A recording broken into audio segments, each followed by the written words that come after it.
அனைவருக்கும் வணக்கம். இன்னைக்கு ஏப்ரல் 24, 2025 வியாழக்கிழமை. தினமணியில் இருக்கிற முக்கியமான நியூஸஸ் என்னென்னு பார்ப்போம். இந்தியா ஹெட்லைன்ஸ் என்ன கொடுத்துருங்கன்னா, இந்தியா பாகிஸ்தான் எல்லை மூடல், தூதரக அதிகாரிகள் வெளியேற்றம், மத்திய அரசு அதிரடி முடிவு, 3 பயங்கரவாதிகளின் வரைபடம் வெளியீடு, பாகிஸ்தானை சேர்ந்தவர்கள் 3 பேர்னு சொல்லி தெரிவிச்சிருக்காங்க. உயிரிழந்தவர்களுக்கு இரங்கல்னு தெரிவிச்சிருக்காங்க.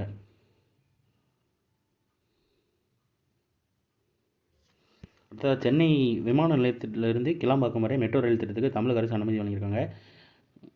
சென்னை மெட்ரோ ரயில் திட்டம் கட்டம் 1 சென்னை விமான நிலையத்திலிருந்து பல்லாவரம், குரோம்பேட்டை, தாம்பரம், பெருங்குளத்தூர், வண்டலூர் வழியாக கிளாம்பாக்கத்தை இணைக்கும் வகையிலான மொத்தம் 15.46 கிலோமீட்டர் தூரத்துக்கு மெட்ரோ வழித்தடம் அமைத்து அதில் 13 ரயில் நிலையங்கள் அமைக்கவும் திட்டமிடப்பட்டுள்ளது. இதற்கான விரிவான திட்ட அறிக்கையை தமிழக அரசு சிறப்பு முயற்சிகள் துறையின் கூடுதல் தலைமை செயலர் அதிகாரியிடம் சென்னை மெட்ரோ ரயில் நிறுவனத்தின் மேலாண்மை இயக்குனர் மு.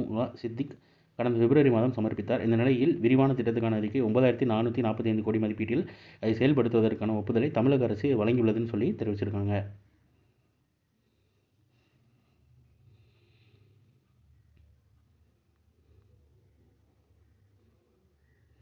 (2040) நிலவில் மனிதன், இஸ்ரோ தலைவர் உறுதின்னு தெரிவிச்சிருக்காங்க.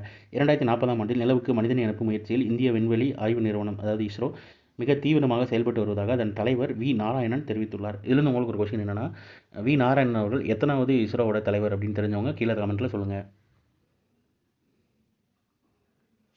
மின்னணு ஏற்றுமதியில் தமிழ்நாடு முதலிடம்னு சொல்லி தெரிவிச்சிருக்காங்க. மின்னணு ஏற்றுமதியில் தமிழ்நாடு முதலிடம் வகிப்பதாக தொழில்துறை அமைச்சர் டி.ஆர்.பி. ராஜா தெரிவித்தார். கடந்த நிதியாண்டில் $9.56 பில்லியன் மதிப்பிலான மின்னணு பொருட்கள் அதாவது எலக்ட்ரானிக் எக்யூப்மெண்ட்ஸ் தமிழ்நாட்டில் இருந்து ஏற்றுமதி செய்யப்பட்டுள்ளன. நாட்டில் ஒட்டுமொத்த ஏற்றுமதியில் தமிழ்நாட்டின் பங்களிப்பு 32.84% ஆகும்னு சொல்லி தெரிவிச்சிருக்காங்க. அடுத்ததான் இன்னைக்கான திருக்குறள் என்னன்றதை பார்த்துருவோம். தன்னுயிர் தான் அற பெற்றானை ஏனைய மண்ணுயிர் எல்லாம் தொழும். தவ வலிமையால் தன்னுடைய உயிரை தான் என்னும் பற்று நீங்க பெற்றவனை மற்ற உயிர்கள் எல்லாம் அவனுடைய பெருமையை உணர்ந்து தொழும் அப்படின்னு தவம் அப்படின்ற அதிகாரத்தில் திருவள்ளுவர் சொல்லியிருக்காரு. அடுத்ததாக முதியவர்கள் சிகிச்சை பெறுவதில் எதிர்கொள்ளும் தடைகள் லான்சென்ட் ஆய்வில் தகவல்னு தெரிவிச்சிருக்காங்க.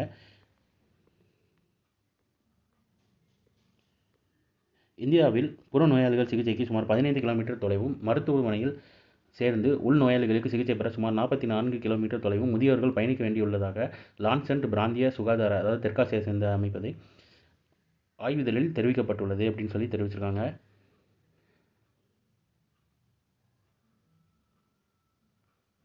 அப்புறம் முதல் 3 மாநிலங்கள் 10 கிலோமீட்டர் தொலைவுக்குள் உள் மற்றும் புற நோயாளிகளுக்கு சிகிச்சை பெற மருத்துவமனைக்கு அதிக அளவில் முதியவர்கள் வருவதில் திரிபுரா, மணிப்பூர், கேரளம் ஆகிய மாநிலங்கள் முன்னிலையில் உள்ளனன்னு சொல்லி தெரிவிச்சிருக்காங்க. மெயின்ஸுக்கு நோட்ஸ் இருக்கிறவங்களுக்கு இந்த பாயிண்ட்ஸ் தேவைன்னா எடுத்துக்கோங்க. ஸோ இன்றைக்கான இம்பார்ட்டன்ட் நியூஸஸ் அவ்வளோதான். இது ஒரு ஷார்ட் வெர்ஷனாக 1 மினிட் கரண்ட் அஃபேர் நம்ம சேனலில் இருக்குது. வேணுறவங்க அதை யூட்டிலைஸ் பண்ணிக்கோங்க. மேலும் இன்னொரு நியூஸ் வீடியோவில் சந்திப்போம். தேங்க்யூ.